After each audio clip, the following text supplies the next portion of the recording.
And welcome once again to another edition of the Truth Tower. My name is Johnny Guzman. As always, a pleasure to be here sharing truth with you. Tonight's topic, crimes against humanity. And we've asked a good friend of ours from Canada, Kevin Annett, to join us in just a few seconds. He will be telling us what all these crimes are about, what is the church involvement in these crimes, among other things. And the person to speak about this for sure is Mr. Kevin Annett. Before we start, I'd like to remind you to please visit our Facebook fan, QL Television. There you can give us a like. Also, you can go into our YouTube channel to check out all the videos that we've done in English and in Spanish. That's QL Television. And of course, please do visit our new webpage, qltelevision.com. Very well. Let's bring in Mr. Annett. Good evening, Kevin. Welcome to the program. Thanks for having me. Kevin, are you still a reverend? Are you still a reverend, or you have left the church completely? No, I was expelled from the United Church 15 years ago. I'm not with the church or any religious group. Okay. Yes, because I was reading your information. Very interesting. You belong to the United Church, I believe, if I'm not mistaken. And yes, you were expelled. Please, let's go in briefly into that. Or what happened in that situation? Why were you expelled? I was posted on the west coast of Canada on Vancouver Island in the summer of 1992, so about 20 years ago now. And when I began to work with the Aboriginal people there, I began to learn many stories of how children had died in the Indian boarding schools run by the United Church, but also by the Catholics and the Church of England. I began to try to bring those stories out. We began to learn some very horrible things that had gone on, killing of children, deliberate exposure to tuberculosis and letting the children die.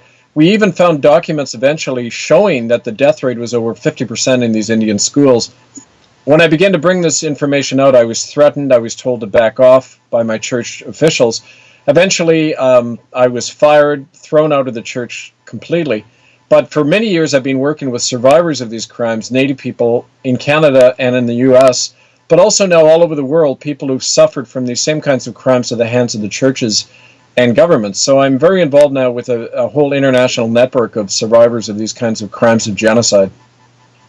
Hey, Kevin, I meant to ask you before we start this interview, what's going on in the Vatican right now with the Pope Ratzinger resigning? You wrote a very interesting article. You mentioned the Institute of Religious Works, the IOR. Please share your information regarding this situation, what's going on behind closed doors in the Vatican, Kevin.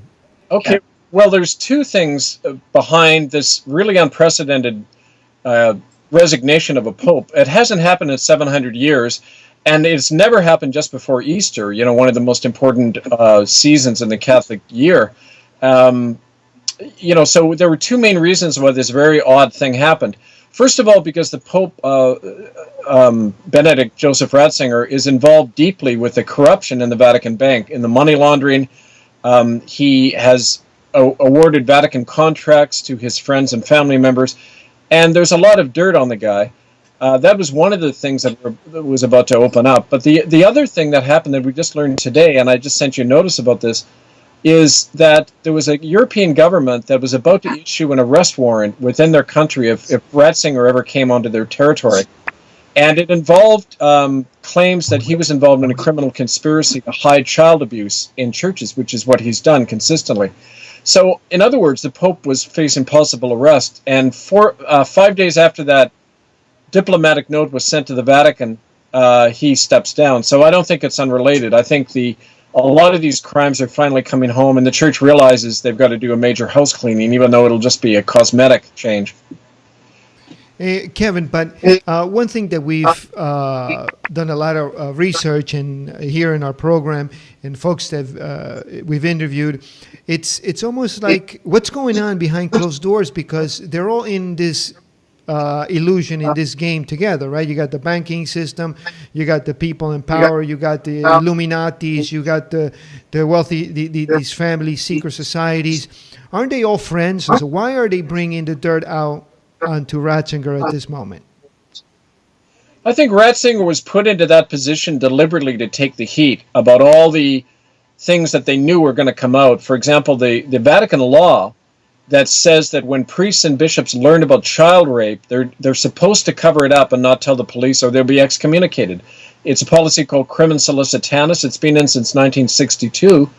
And they knew a lot of this was going to come out, so they deliberately put in Ratzinger to take the heat and, to attract the attention, if you like, because he was a notoriously corrupt, even by Vatican standards, very corrupt individual who was very hated.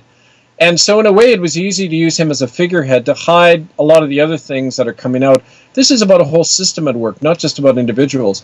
And the Pope, anyway, is simply a figurehead in many situations. The real power lies with a man called Tarcisio Bertone, who was the Secretary of State for the Vatican. And he and the Jesuits pretty much run the game there. So, I think we've got to look at the systems involved and not just the figureheads.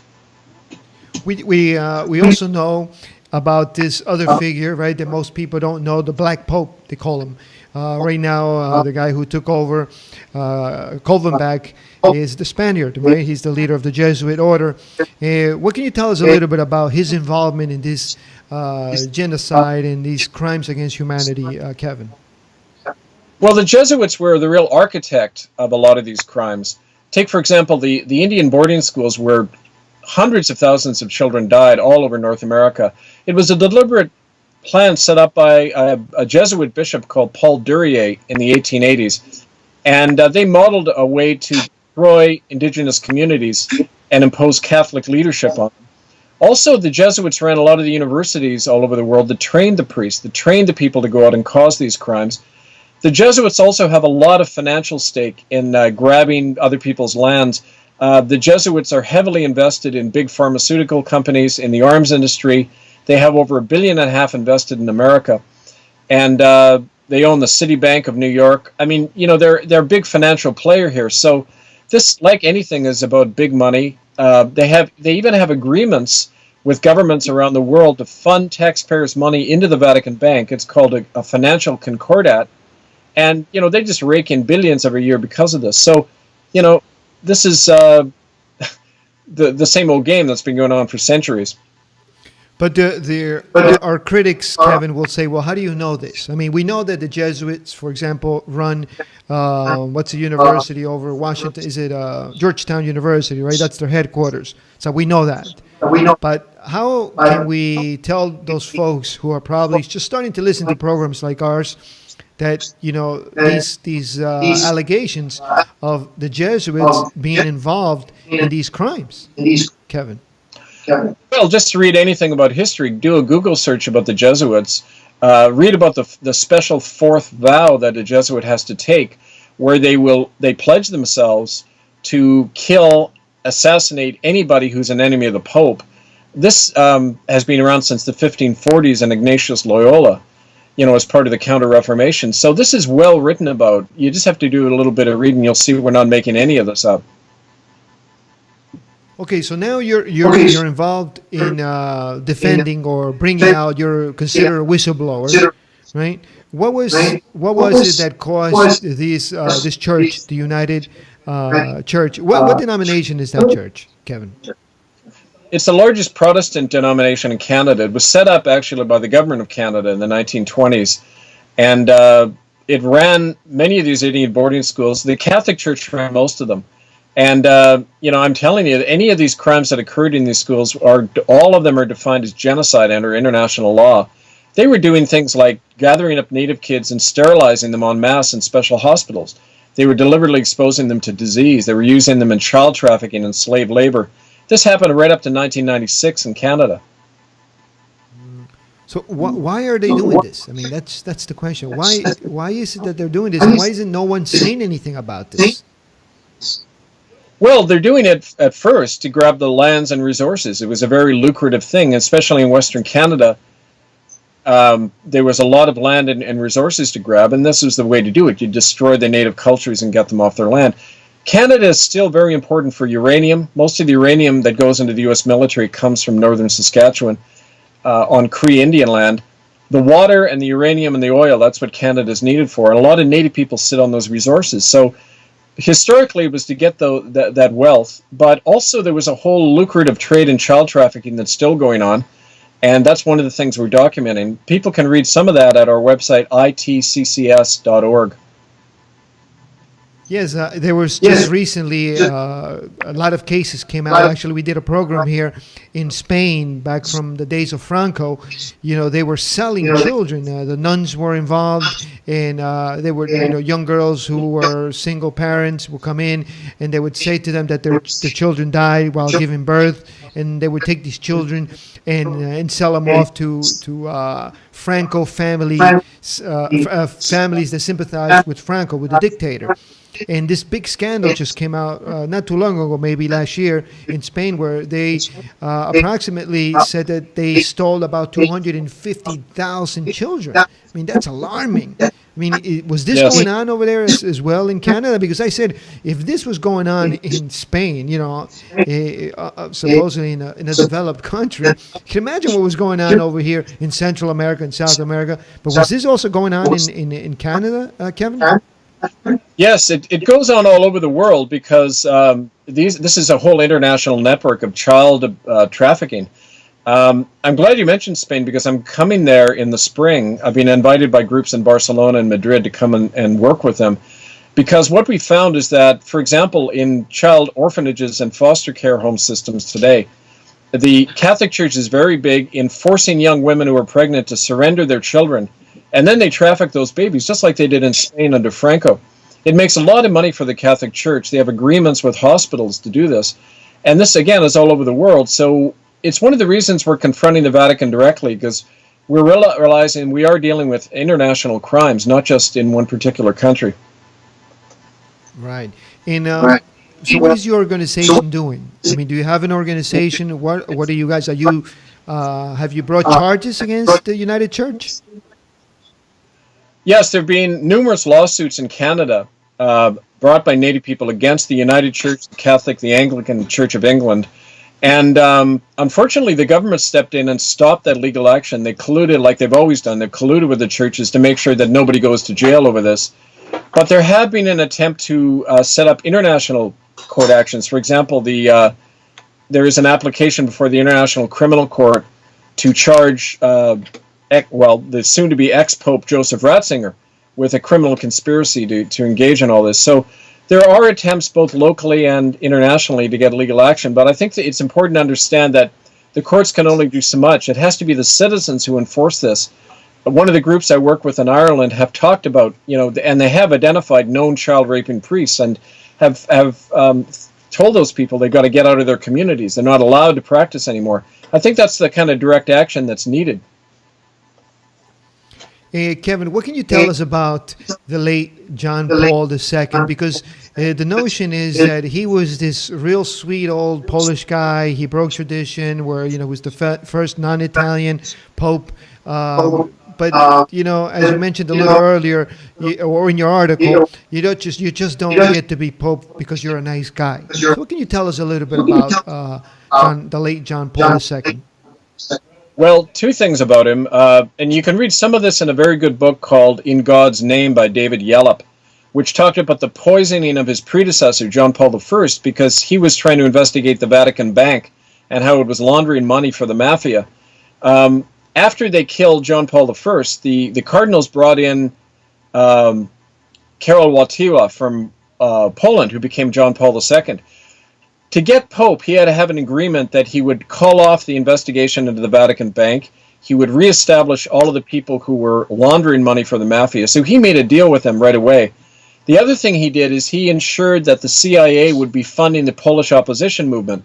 In 1982, the U.S. government diplomatically recognized the Vatican for the first time. Ronald Reagan did that because of an agreement that the CIA and the Vatican would fund the Polish Solidarity movement, and also all sorts of opposition movements all through Eastern Europe. So that's when the Vatican really got in bed with the CIA, and although they had worked with them before, like bringing Nazis out of Europe after World War II, but after that there's been a close tie, so he's the Pope responsible for a lot of that. Are there different groups within the Vatican and within these church organizations that are divided? You know, I'm sure that everyone in the church system is not a bad person. You know, I'm sure you weren't a bad guy because you expose this stuff. You say, hey, what's going on here? But are there groups who know that what's going on within closed doors, Kevin? Yeah, there are, absolutely. And there are people trying to do the right thing, but unfortunately, they're part of a whole corporate system where when you try to come forward and speak, you're victimized, you're silenced, intimidated. That happens a lot. People don't have the excuse under the law of ignorance anymore. They know a lot of these crimes are happening. If they continue to fund these churches, then they're committing a crime under international law. So what we often say to people is stop giving money to the churches, first of all, and certainly stop attending them and supporting them. I've known Catholics who've talked about disaffiliating from Rome, from practicing separately so that they're not funding this, what's really a criminal organization. But there are people within the hierarchy itself that are divided. There was a faction that forced out Ratzinger around Secretary of State Bertone, the old Italian group that never really liked Ratzinger, but like I said, we're kind of using him to be the fall guy in this whole thing. And there are divisions within the Catholic hierarchy for sure. And what's these smaller groups like in the United Church and all these other churches that they go to usually to poor countries with the excuse that they're going to help the poor, and basically what they're doing is receiving all these donations from innocent people who think that they're doing good, but yet what they're doing is building their empires and indoctrinating the local village to believe in a certain way so they can continue with this mass manipulation. What can you tell us a little bit about that? How is that structured in sending out missionaries and groups into different poor countries, Kevin? Well, all the churches do it. They continue to do it. And in the Indian residential school idea where you were going to wipe out the culture under the guise of religion, that's still very active all over the world. As a matter of fact, the Prime Minister of Canada, Stephen Harper, is a member of a Christian Missionary Alliance church that does that all over Africa. So these crimes never end. They just shift to another part of the world.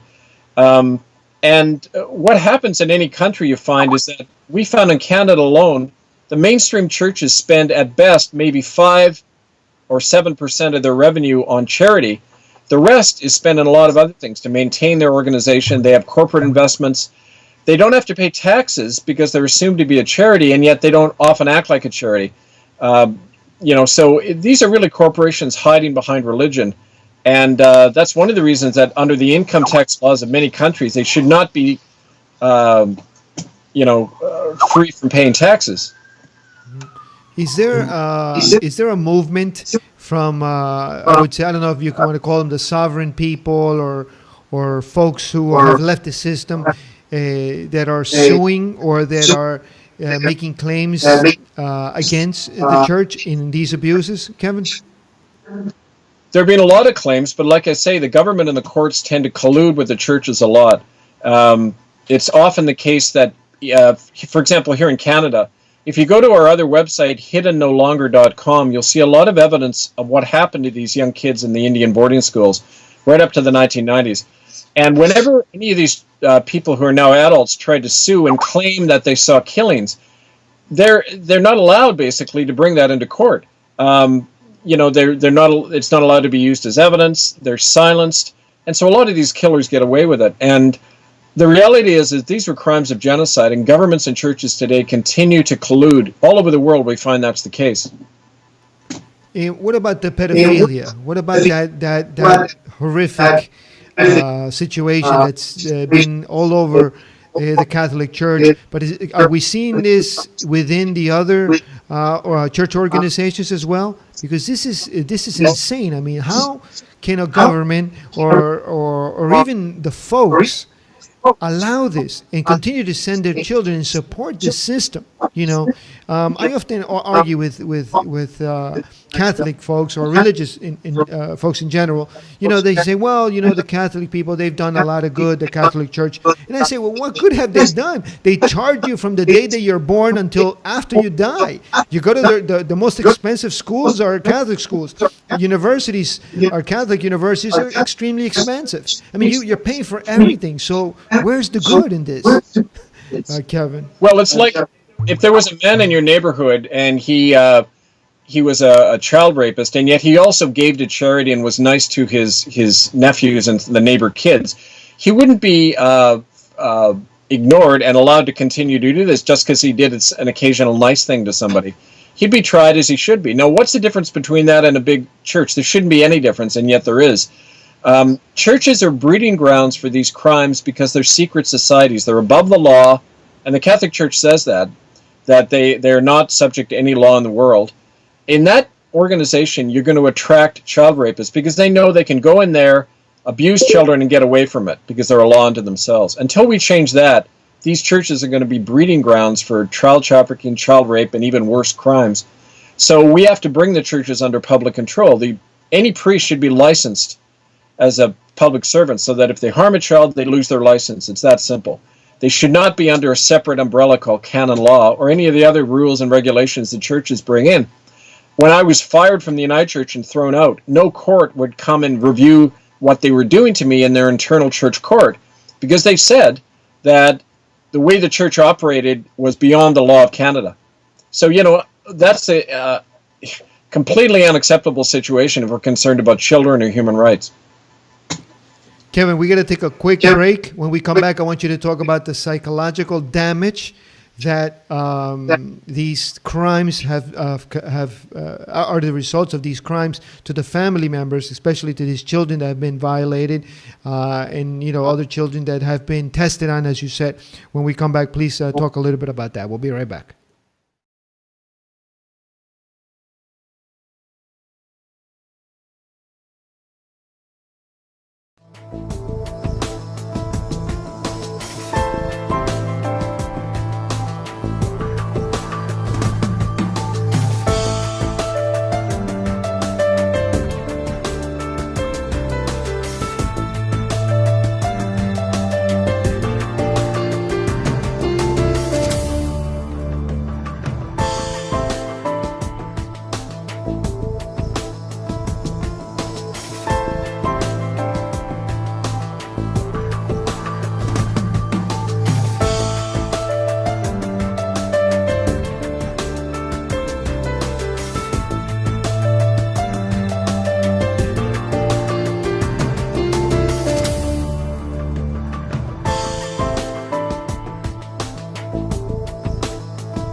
Okay, we're back to the Truth Hour. We're speaking to Kevin Annett. He's in Canada. Kevin, before the break, let's talk a little bit about the psychological damage to the family members and to even some of these children that have been raped and have gone through all this abuse that you are now dealing with, Kevin.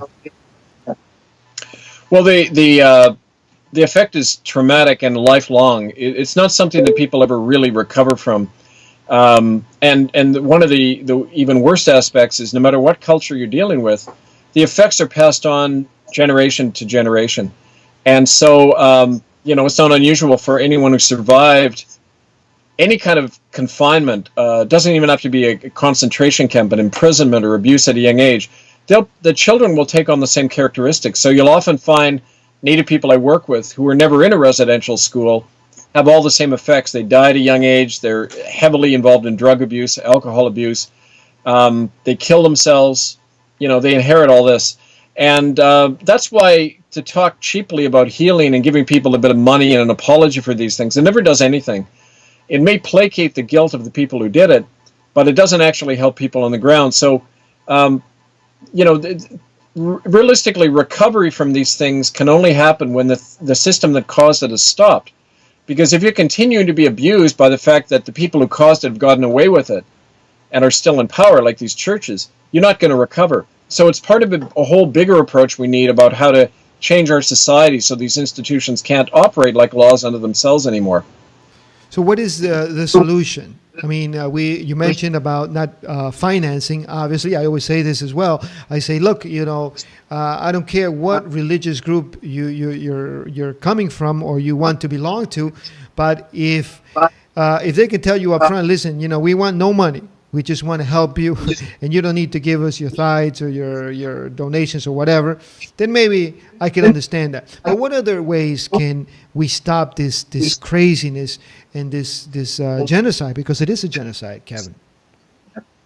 Well, it starts, like you say, individually, resolving not to participate as an individual in these systems. And under international law, under what's called the Rome Statute of the International Criminal Court, you actually are obligated not to pay taxes to your government or to these churches if they're involved in these crimes against humanity. But on a bigger level, we need to make this a political issue. We have to change things from the bottom up so that these churches can operate, so that child rapists are monitored in the community. Make it a political issue. Put your politicians on record as to whether or not they support, tax exemptions for child raping churches. I mean, all of this has to become a much bigger issue than it is right now. So they're involved in trafficking children. They're involved in stealing land, raping children. What else are they? I mean, this is insane to hear these things. Yet to some people, they're still good organizations. I mean, we see all the evangelical churches in the United States. I mean, it's crazy. Joel Osteen, I mean, for example, I don't know if he's involved in all this. I can't say. But, I mean, huge followings. Yet people continue to give money and to follow these doctrine. Why do they do that, Kevin? Well, I'm not sure. I think for one thing, we're raised in a culture where we're traumatized at a young age. I've often wondered why governments collude so much with churches. Well, when you think about it, churches are creating a whole population of traumatized, controlled individuals, and that's what governments need. Churches have always played that role, keep a population in fear, and they're easily controlled. That's still going on today. So governments need religious doctrine to do that to people.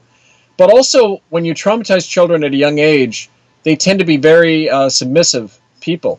And they're not willing to raise their hand against authority or raise their voice against authority. That's an important function if you're a small elite trying to control your population. So it's that. There's also the big financial incentive. I mean, people think that, they're going to be better off if they get on the right side of these churches, especially in the case of the Catholic Church, which has all these enormous exemptions and taxpayer-supported privileges. So, I mean, it's all of that, I think. But people have to wake up to the fact that we're talking about basic things, the survival of our children and our very liberties and our planet. And we have to pull the plug on that system that's causing those crimes. I guess the attitude of folks is that, well, it hasn't happened to me, and there's always a bad apple in the bunch. But this is no longer just one bad apple. I mean, there are many bad apples everywhere. We do a lot of interviews in our Spanish program, and we talked about Maciel from Mexico. He raped so many children, he fathered so many children, and yet he was taken in by Pope John Paul II into the Vatican and given, I guess, a desk job, and everything was just forgotten. Yeah. I'm still looking at trying to figure out the formula to expose this a little bit more, so people would say there's not just one bad apple. I mean, the whole system is corrupted. So how do we bring this about? I still haven't figured it out, Kevin. Well, we have to know, first of all, that this is very deeply rooted in our European culture.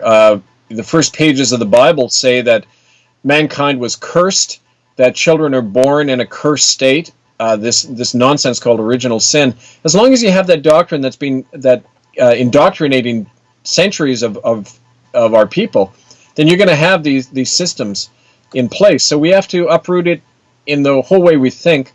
But like I say, institutions don't continue when the people decide not to be part of them. And, common law for many centuries has said we have the right to act on our own when the courts and the governments aren't protecting our liberties. And this is what we have to do. Kevin, when you were in the church, involved in the church, how was your training? I mean, were you trained to sort of be a team player and overlook certain things? I mean, how was your training to become a reverend? Well, the training was, as a clergyman, they really pumped up your ego. It was kind of like a lot when you go through law school. They tell and convince you that you're part of a very special group. And they also hide a lot of the reality from you of what it's like in these churches. Clergy have a very high burnout rate. They've got the highest rate of job dysfunction of almost any profession in the world, the highest rate of alcoholism and divorce. And they don't tell you any of that in the seminary. They don't tell you what you're going to face. So a lot of people are really blind. They're raised in a whole culture of conformity and silence. The churches are a culture of silence and cover-up. And very few clergy ever break from that. So I mean, it's part of that whole mind control system that's very active. But what about as far as pay? How do you guys live? Did you get a salary? Did were you part of the tithes went to you? How did they structure that whole system? Well, no, I was paid by the local church, and I didn't ever get paid a lot. I mean, I was just barely above the poverty line with a family. Some of the other people within the church were getting a lot more, though. Kind of the inner clique. But it's a different system. It's in the Catholic Church and the Church of England, you're controlled by your local bishop, and they have absolute authority over their priests. They can hire, fire, do whatever they want to them. Kevin, what was that other website that you mentioned apart from the one that we've been showing? The other website? It's hiddennolonger.com, and it's got our evidence of genocide in Canada and our documentary film Unrepentant, which you can watch there. I actually have copies of that in Spanish if people want to get a hold of me, and I'll be glad to show that when I come to Spain in May. Okay, fantastic. So that's hiddennolonger.com. Is that all together? Yeah. Hiddennolonger.com, yes, and the film is Unrepentant. Okay, so what's your next step with your organization? What are you targeting? What is the next step for you, Kevin? Well, we're going to pursue this common law court at itccs.org. We have posted evidence of these crimes. We're going to go and work with courts and governments and people in other countries to bring charges against these churches. And we're also looking at new cases, looking, for example, at the connection between the Vatican and big pharmaceutical companies. We're relying on people on the ground to carry this forward, and I'll be coming to Europe in May and June to help do that. So if people want to get a hold of me, please write to me, hiddenfromhistory1, like the number 1, hiddenfromhistory1@gmail.com. Okay, excellent. Okay, so they could also contact you at the other website as well. Right, the one we've been showing. Okay, Kevin, yes. I know you have to run. You got to do another show with Kate and Tony. Thank you so much for spending this hour with us.